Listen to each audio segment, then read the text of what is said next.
In the burning heart of Arabia, where the desert stretches to the horizon and history is carved into the sand, a child was born who would change the destiny of nations.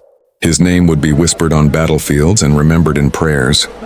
He was Khalid Ibn Al-Walid, the man the Prophet Muhammad named, the Sword of Allah. Before Islam, Mecca was a city of tribes, pride and power.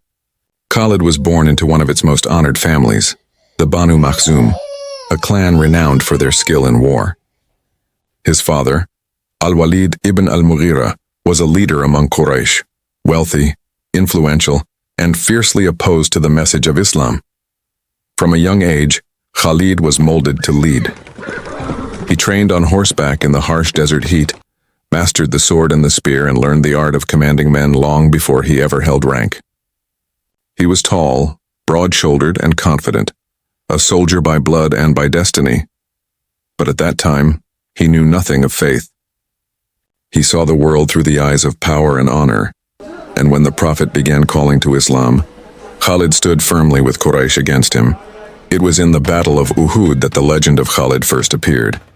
He fought for the Quraysh that day, not for faith, but for vengeance.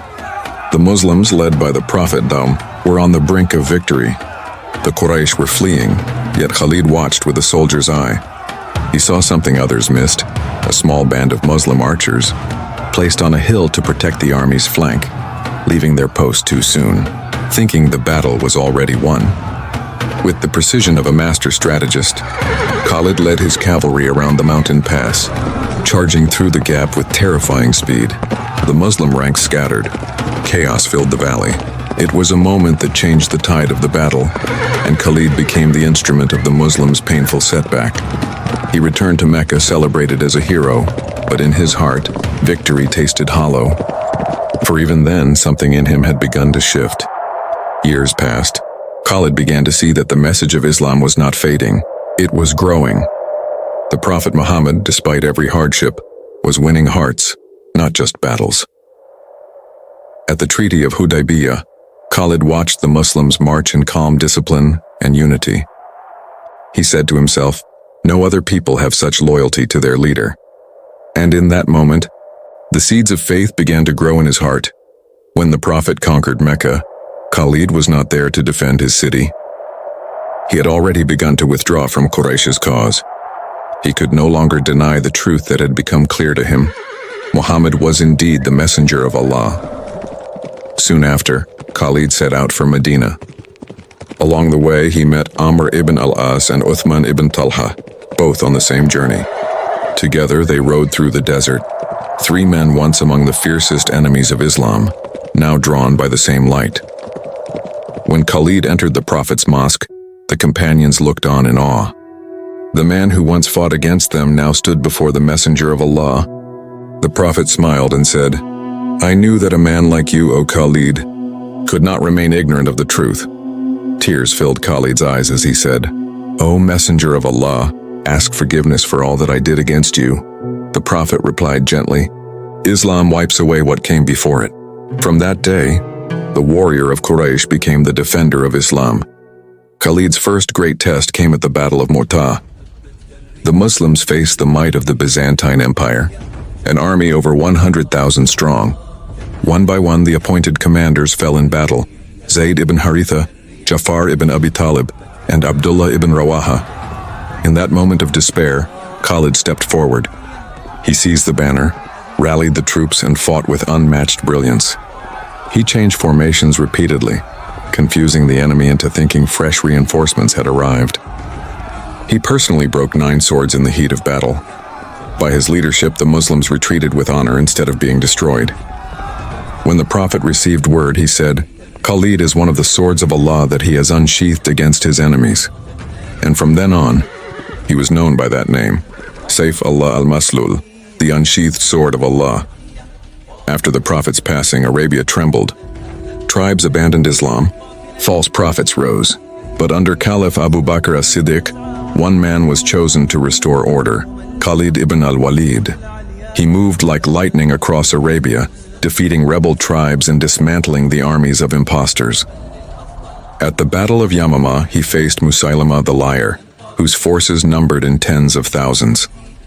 The fighting was brutal. Companions fell one after another, but Khalid's courage reignited the Muslim ranks. He ordered his men to fight as if the gates of paradise were open before them. When Musaylima was finally struck down, the rebellion collapsed, and Islam stood firm once more.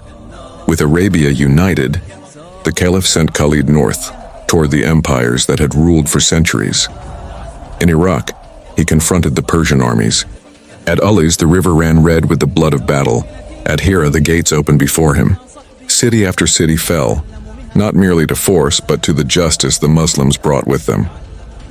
From Iraq, Khalid rode west to Syria, where the Byzantine Empire gathered its might.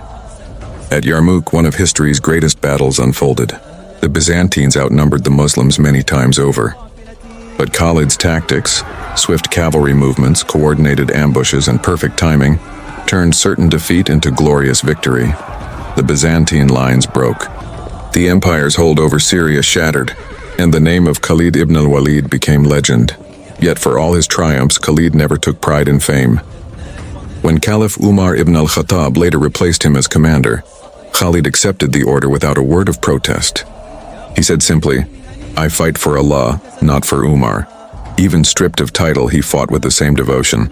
He was not a man of ambition, he was a man of faith. In his final years, Khalid fell ill. The man who had survived countless battles now lay weak upon his bed. He looked at the scars that covered his body, marks of courage. Each telling a story of sacrifice, he wept and said, "I have fought in 100 battles, and there is not a space on my body without a wound from a sword or a spear. Yet here I am, dying on my bed like a camel dies.